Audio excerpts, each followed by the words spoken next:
എല്ലാ കൂട്ടുകാർക്കും നമസ്കാരം.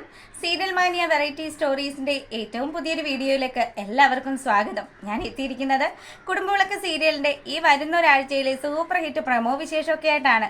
നേരെ നമുക്ക് ആ കഥയിലേക്ക് പോയാലോ?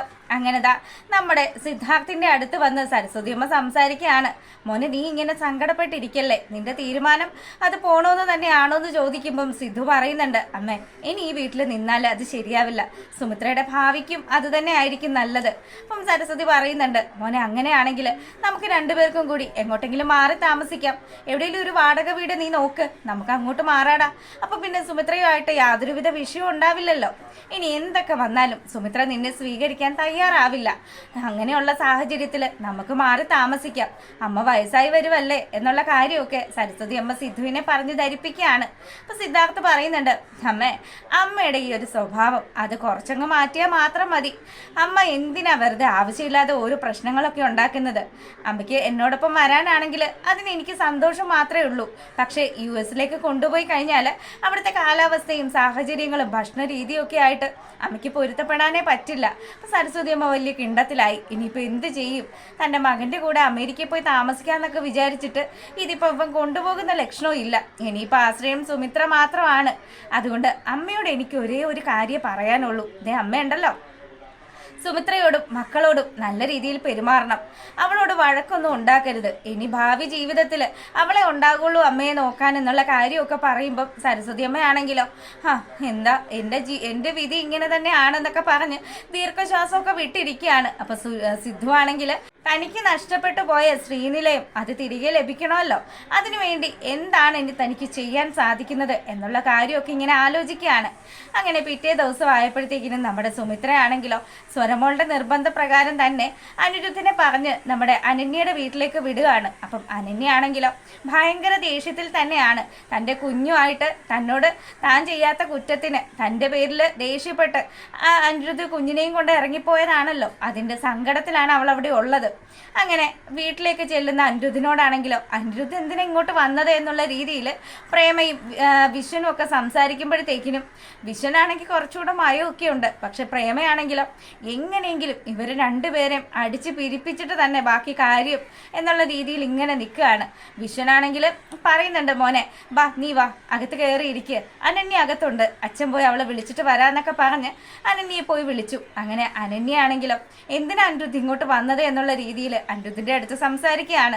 അപ്പം മനിയാണെങ്കിലോ അപ്പോഴത്തെ ദേഷ്യത്തിന്, നിന്റെ അമ്മയോടും അച്ഛനോടും ഉള്ള ദേഷ്യത്തിനാണ് ഞാൻ നിന്നോട് അങ്ങനെയൊക്കെ പെരുമാറിയത്, അത് തെറ്റായി പോയെന്ന് എനിക്ക് മനസ്സിലായി, നീ എന്നോടൊപ്പം വരണം, നമുക്ക് അമ്മയോടൊപ്പം ആ വീട്ടിൽ താമസിക്കാം എന്നുള്ള കാര്യം പറയുകയാണ്. അപ്പം തന്നെ ഇത്രയധികം സങ്കടപ്പെടുത്തിയല്ലോ, പോരാത്തതിന് പ്രേമയുടെ വക ബ്രെയിൻ വാഷിങ് കാര്യങ്ങളും ഒക്കെ ഉണ്ട്. ഇതെല്ലാം മനസ്സിലുള്ളത് കൊണ്ട് തന്നെ അങ്ങനെ അനന്യ പറയാണ്, ദേ ഞാൻ നിങ്ങളോടൊപ്പം വരാൻ തയ്യാറേ അല്ല, ഇനി ഇതാണ് എൻ്റെ വീട്, നിങ്ങൾക്ക് ഇഷ്ടമുള്ള പോലെ ജീവിക്കാം, ഇനി ഞാൻ എങ്ങോട്ടും നിങ്ങളോടൊപ്പം വരില്ല എന്നുള്ള കടുത്ത തീരുമാനം അതവളങ്ങ് പറയുകയാണ്. അങ്ങനെ അനിരുദ്ധാണെങ്കിൽ വളരെയധികം സങ്കടത്തിൽ ആ വീട്ടിൽ നിന്നും ഇറങ്ങി വരികയാണ്. അപ്പം വീട്ടിലാണെങ്കിൽ സുമിത്ര കാത്തിരിക്കുക തൻ്റെ മരുമകൾ വരുന്ന കാഴ്ച കാണാൻ വേണ്ടിയിട്ട്. വീട്ടിൽ വന്ന അനിരുദ്ധാണെങ്കിൽ, അമ്മേ അനന്യ ഇങ്ങനെ തന്നെയാണ് പറയുന്നത്, അവൾക്ക് ഇനി എന്നോടൊപ്പം ഉള്ളൊരു ജീവിതം അത് താല്പര്യമില്ല എന്ന് തന്നെയാണ്, അതുകൊണ്ട് ഇനി അമ്മ എന്നെ ഈ കാര്യത്തിൽ നിർബന്ധിക്കരുത് എന്നുള്ള കാര്യം അത് അനിരുദ്ധ സുമിത്രയെ ബോധ്യപ്പെടുത്തി. അപ്പം സുമിത്രയാണെങ്കിലോ അങ്ങനെ അവൾ പറഞ്ഞിട്ടുണ്ടെങ്കിൽ അത് ആ പ്രേമയുടെ കളി തന്നെ ആയിരിക്കും, ഇതിന് ഞാൻ തന്നെ പോയാലേ രക്ഷയുള്ളൂ എന്ന് സുമിത്ര മനസ്സിലാക്കുകയാണ്.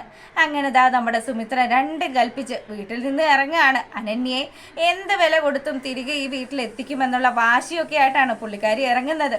അങ്ങനെ അനന്യയുടെ വീട്ടിലെത്തിയതും പ്രേമയാണെങ്കിൽ, ഇതെന്താണ് ഈ കാഴ്ച? അല്ല, ഈ സുമിത്ര ആണോ മരിച്ചുപോയെന്നൊക്കെ പറഞ്ഞുണ്ടാക്കിയത്? അല്ല, ഞാൻ മരിച്ചുപോയെന്ന് പറഞ്ഞുണ്ടാക്കിയത് നിങ്ങളൊക്കെ തന്നെയല്ലേ? ഞങ്ങളെ അങ്ങനെ പറഞ്ഞു ധരിപ്പിച്ചത് നിന്റെ ആങ്ങള തന്നെയാണ്. നീ വളരെ വിശ്വസ്തനായിട്ട് കൂടെ നിർത്തുന്ന നിന്റെ പൊന്നാങ്ങള, അവനാണ് ഞങ്ങളോട് പറഞ്ഞത് നീ മരിച്ചുപോയെന്ന്. എന്നിട്ടും നിങ്ങൾ സത്യങ്ങൾ തിരിച്ചറിഞ്ഞായിരുന്നല്ലോ, എന്നെ നിങ്ങൾ കണ്ടതല്ലേ, അപ്പോഴെങ്കിലും നിങ്ങൾക്ക് എൻ്റെ മോനോട് സത്യങ്ങൾ പറയായിരുന്നല്ലോ. അവനെ കൊണ്ട് സ്വന്തം അമ്മയ്ക്ക് ബലിതർപ്പണം ചെയ്യിക്കുന്ന ഒരു കാര്യങ്ങൾ വരെ നിങ്ങൾ എത്തിക്കേണ്ട ആവശ്യം ഉണ്ടായിരുന്നു എന്ന് ചോദിക്കുകയാണ്. അപ്പോൾ പ്രേമ പറയുന്നുണ്ട്, നിങ്ങളുമായിട്ട് യാതൊരുവിധ ബന്ധത്തിനും എനിക്കും എൻ്റെ മകൾക്കും ഒന്നും താല്പര്യമില്ല, അതുകൊണ്ട് വന്ന വഴിയെ തന്നെ സുമിത്ര പോയിക്കോ, മകനോട് കാര്യങ്ങൾ പറഞ്ഞാണല്ലോ വിട്ടത് എന്നൊക്കെ പ്രേമ ദേഷ്യത്തിൻ്റെ പുറത്ത് ചോദിക്കുമ്പോഴത്തേക്കിനും സുമിത്ര പറയുന്നുണ്ട്, ഞാൻ നിങ്ങളെ കാണാനല്ല ഈ വീട്ടിലേക്ക് വന്നത്. എനിക്ക് കാണേണ്ടുന്നത് എൻ്റെ മരുമകളെയാണ്. അനന്യയെ വിളിക്കാൻ പറയാണ്. അങ്ങനെ ദാ അനന്യ വന്നു. അനന്യ വന്നതും സുമിത്രാമ്മയെ കണ്ടതും അനന്യ അത്രയും നേരമൊക്കെ പിടിച്ചു നിന്നു.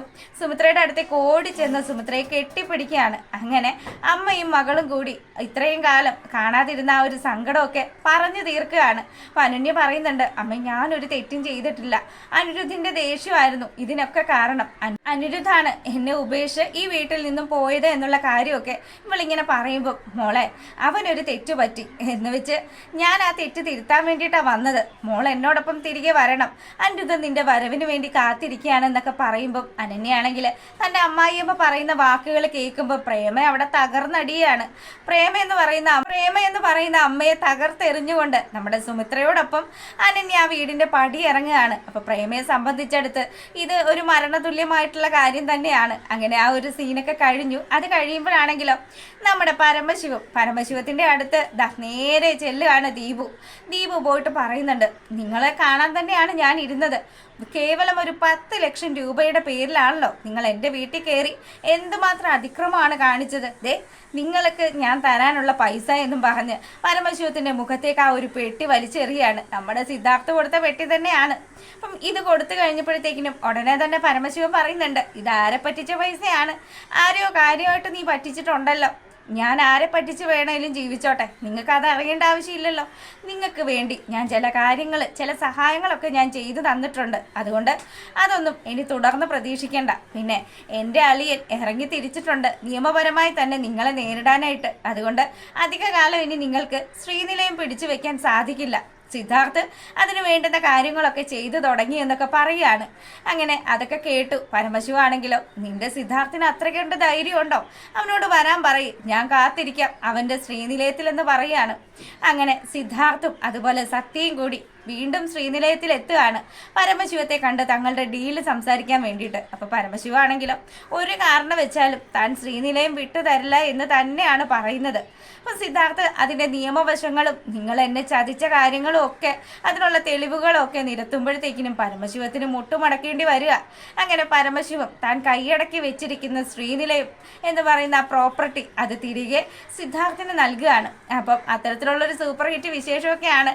ഇതിനിടയ്ക്ക് നമ്മുടെ സുമിത്ര ഇടപെടുന്നുണ്ട്. സച്ചിൻ്റെയും ശീതളിൻ്റെയും പിണക്കമൊക്കെ മാറ്റാൻ വേണ്ടിയിട്ട്. സച്ചിനും ശീതളും ഇങ്ങനെ അകന്ന് താമസിച്ചു കഴിഞ്ഞാൽ രണ്ടുപേരുടെയും ജീവിതമാണല്ലോ നശിക്കുന്നത്. അതുകൊണ്ട് തന്നെ ഇവർ തങ്ങളിൽ കാണാനുള്ള ഒരു സിറ്റുവേഷൻ സുമിത്ര ഒരുക്കുകയാണ്. അങ്ങനെ തൻ്റെ മകളും മരുമകനും തമ്മിലുള്ള പിണക്കമൊക്കെ അവസാനിച്ചു. ശീതൾ സച്ചിനോടൊപ്പം അങ്ങോട്ട് മടങ്ങുകയാണ്. ഈ സമയത്തൊക്കെ ആണെങ്കിലോ സുമിത്രയാണെങ്കിൽ വല്ലാതെ ഒറ്റപ്പെടൽ അനുഭവിക്കുകയാണ്. നമ്മുടെ പൂജ സ്ഥലത്തില്ലല്ലോ. രഞ്ജിതയാണെങ്കിലോ പൂജയെ തൻ്റെ മകളെ പോലെ തന്നെ പൊന്നുപോലെ ചേർത്ത് കൂടെ നിർത്തുകയാണ്. പക്ഷെ പൂജയുടെ ദുരുദ്ദേശമൊന്നും രഞ്ജിതയ്ക്ക് മനസ്സിലാകുന്നേ ഇല്ല. പങ്കജിനെ കരുവാക്കിക്കൊണ്ട് തന്നെ തൻ്റെ അച്ഛനെ നഷ്ടപ്പെട്ടു പോയതെല്ലാം തിരികെ പിടിക്കാനുള്ള ഒരു പ്രയാണത്തിൽ തന്നെ പൂജയുള്ളത്. അങ്ങനെ ആ ഒരു സീനൊക്കെ കഴിയുമ്പോൾ നമ്മളെ കാണിക്കുന്നത് സിദ്ധാർത്ഥിനെയാണ്. സിദ്ധാർത്ഥാണെങ്കിൽ ഇതാ ശ്രീനിലയം തിരികെ നേടിയെടുക്കുകയാണ്. അപ്പോൾ ശ്രീനിലയത്തിൻ്റെ ഡോക്യുമെൻറ്റ്സും കാര്യങ്ങളും എല്ലാം ആയിട്ട് പുള്ളിക്കാരൻ സരസ്വതി അമ്മയെയും സുമിത്രയും ഒക്കെ കാണാൻ വേണ്ടി ആ വീട്ടിലേക്ക് വരികയാണ്. അങ്ങനെ സുമിത്രയുടെ കയ്യിലേക്ക് ഒരു കവർ വെച്ച് കൊടുക്കുന്നുണ്ട്. അത് മറ്റൊന്നുമല്ല, സുമിത്രയ്ക്ക് ഇനിയുള്ള ജീവിതം മുന്നോട്ട് കൊണ്ടുപോകണമല്ലോ. പ്രത്യേകിച്ച് വരുമാനങ്ങളോ കാര്യങ്ങളോ ഒന്നുമില്ല. അപ്പോൾ അതുകൊണ്ട് തന്നെ ഒരു മ്യൂസിക് സ്കൂൾ തുടങ്ങാനായിട്ട് വേണ്ടുന്ന ആ ഒരു ഫണ്ട് അതും കാര്യങ്ങളും ഒക്കെയാണ്, അതിൻ്റെ പേപ്പറുകളും ഒക്കെയാണ് ഒരു കവറിനകത്താക്കി സുമിത്രയ്ക്ക് കൊടുക്കുന്നത്. അപ്പോൾ സുമിത്ര നമ്മുടെ സ്വരമോളെയൊക്കെ പാട്ടൊക്കെ പഠിപ്പിച്ച് അങ്ങനെ ഒരു ടീച്ചറും കൂടിയാണല്ലോ. അതുകൊണ്ട് തന്നെ സുമിത്രയ്ക്ക് ഏറ്റവും അധികം ഇഷ്ടമുള്ള ആ ഒരു ഫീൽഡ് തന്നെ അതിന് വേണ്ടുന്ന തുടക്കം കുറിക്കാനുള്ള പണമാണ് സുമിത്രയ്ക്ക് നൽകുന്നത്. അങ്ങനെ സരസ്വതി അമ്മയ്ക്ക് ഒരു സ്നേഹ ചുംബനമൊക്കെ നൽകി സിദ്ധാർത്ഥ നമ്മുടെ ശ്രീനിലയത്തിൻ്റെ ഡോക്യുമെൻറ്റ്സ് എല്ലാം തിരികെ ഏൽപ്പിച്ച് സുമിത്രയ്ക്ക് ഇനി ശ്രീനിലയം സ്വന്തം എന്നുള്ള കാര്യങ്ങളൊക്കെ പറഞ്ഞ് നേരെ US മടങ്ങാൻ തുടങ്ങുകയാണ്. അപ്പം അത്തരത്തിലുള്ള ഒരു സൂപ്പർ ഹിറ്റ് പ്രമോ വിശേഷമാണ് എത്തിയിരിക്കുന്നത്. എല്ലാവരും കാണുക, സപ്പോർട്ട് ചെയ്യുക. എല്ലാവർക്കും നല്ലൊരു രാത്രിയൊക്കെ ആശംസിച്ചുകൊണ്ട് വീഡിയോ വൈൻഡപ്പ് ചെയ്യാണ്. താങ്ക്